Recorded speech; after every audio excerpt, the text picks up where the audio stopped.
Hey there, folks. Welcome to this quick and easy guide on how to log in to your Navy Federal online banking account. If you're new to this or just need a refresher, you're in the right place.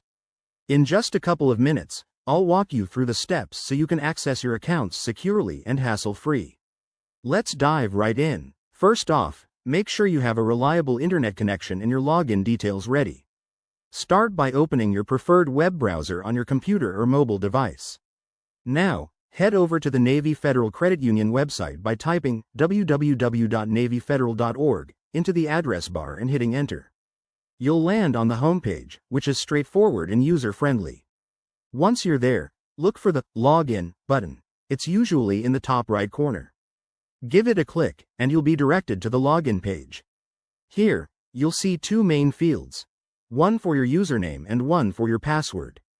Carefully enter the username you set up when you first registered for online banking. Then, type in your password. Remember, it's always a good idea to use a strong, unique password to keep your information safe. After submitting your credentials, you might see an extra security step, like a two-factor authentication prompt. This could be a code sent to your phone or email. Don't skip this, as it's there to protect you from unauthorized access. Enter the code if required, and voila! You'll be logged into your account dashboard. From here, you can view your balances, transfer funds, pay bills, and manage your finances with ease.